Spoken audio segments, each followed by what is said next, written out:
I wish to share with you a profoundly sad occasion that in its place as a piece comes with it a measure of hope, but only a measure of hope. Today I just listened to the national apology of Prime Minister Scott Morrison of Australia to thousands and thousands of Australian victims of ritual child sex abuse. It brought him to tears. It has brought me to tears. And what I would say about it, first of all, when you are able to do so, listen to it. I will attach a copy of it here. What he recognized was that for decades, if not for much longer than that, the suffering of children has been ignored.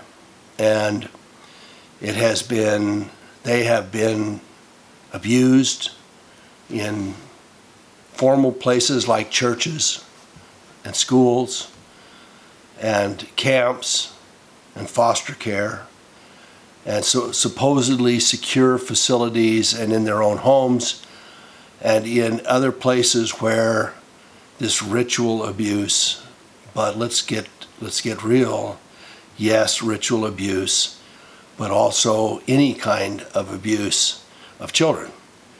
And it was touching, profoundly touching, to see him as moved as he is, to have him at some level recognize the failure of the Australians to step into the place, to give some credence to it, to properly follow it, to investigate, to give credence to some of these children, to all of the children, to give credence to them.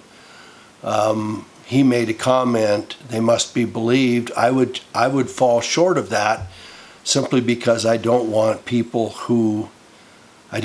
adults to be as damaged or almost as damaged as children would be if they're falsely accused.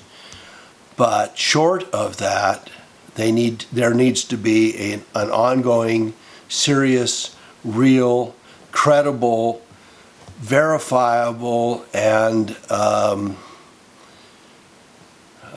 legitimate investigation where there is suspicion, where a child speaks out. He spoke of one child who shared with the teacher that he was being abused, only to find that the teacher decided that was a really good place to start and abused the child as well. It is incredibly crazy. There are guys like Ted Gunderson that have been telling us this for 2 decades. There are people that have been telling us this for longer. Whether you like David Icke or not, whether you appreciate many of the theories and ideas he has been saying for 20 years in England and in the United States that there has been systematic internal government and ongoing abuse of children, systematized, ritualized, formalized, and monetarily validated, reinforced, and a place of profit centers for thousands and thousands of people. There are many people on YouTube who say that this slave trafficking, sex trafficking, ritual trafficking, transferring of children and adults is the work of our government, not only looking the other way, but our government being actively involved.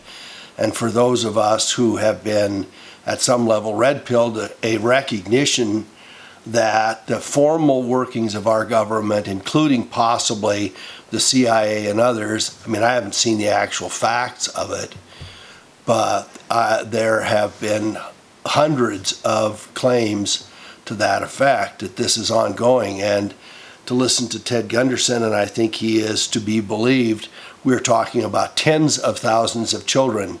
You want to know how we're hiding it?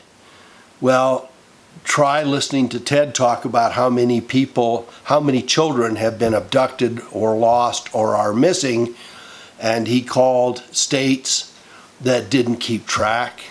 He called the federal government to ask them what their statistics were, and they said they had none. And I suspect that they have none yet. It is not a national day of apology. That's not enough. It has to be an international day of apology, and that's not enough. We have to redouble and redouble and redouble and redouble ourselves to see that this ends, and to see that the people, that 1 or 2% of the people that are committing all of these heinous crimes against our most vulnerable, our most innocent, our most damaged children, that for whatever reason we as a public, as a people, have ignored for generations, discounted. We've failed to follow through where there are famous people or important people or powerful people who can get away with it. We have outfits like Epstein's Island, and that's just one little spot. We have, whether you give credence to the pizza business and the rest of that, I don't think it matters. Whether you give credence to all of the symbols that are even worn by congressmen and women, quietly proclaiming their interest in misusing, abusing, damaging, destroying, and perhaps even partaking of children. It is insanity, and it has to end. And I was heartened at one place that the Prime Minister of Australia has stepped forward. And he said there are 3 Prime Ministers there in the room. There weren't a lot of people in the room, but there were 3 Prime Ministers there. And one of the comments for the broadcast was, the comments in the YouTube broadcast, was that there probably are 30 people in that room who are guilty. When you have Sir Edward Heath, the former Prime Minister of Great Britain, you have Jimmy Savile, who was benighted by the Queen, who was a good buddy of Prince Charles, who was an insider, who was a member of the BBC, and against whom there were claims on an ongoing basis in Great Britain, and they did nothing. And they followed up on it not at all, and they prosecuted it lamely, and they assigned prosecutors that had an inside and invested interest in hiding it. They handed the paperwork over to people who hid it and destroyed it. They went from one investigator to the next, playing games with people who were related to insiders that caused the problems. It is absolutely incredible, and it goes on and on. And for every person that is damaged, injured, abused, destroyed, killed, tortured, every child in Australia, pay attention that there are 20 or 30 or 50 in the United States.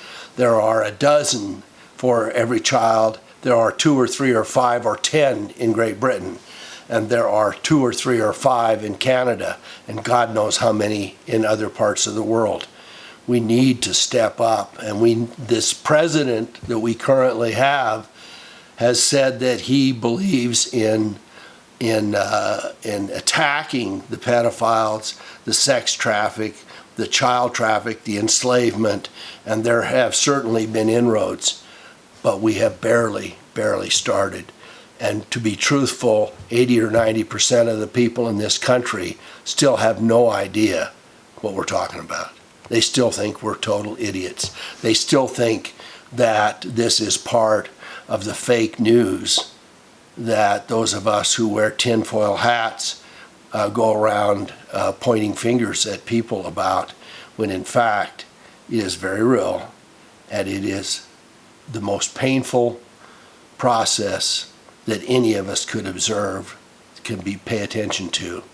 So when you're ready to shed a few tears, watch the Prime Minister share his grief for his country, for its failures of protecting the most vulnerable and precious commodity members, citizens, children of his country, and then say to us, let's all say to us, we must do the same here, only more. And it must only be the first step, and we must rout these people out. And this, if there is anything worse than treason, is it. And these people need to be accounted. And if it includes people at our highest levels, we need to make examples of them in no uncertain ways, and we need to make damn sure they get arrested and that there's follow-through. And let us pledge to do so, and let us not falter in our determination to see that that happens. Thank you very much. This is profoundly, profoundly touching to see and feel what has started to come out. And thank you, Australia, for what you have done.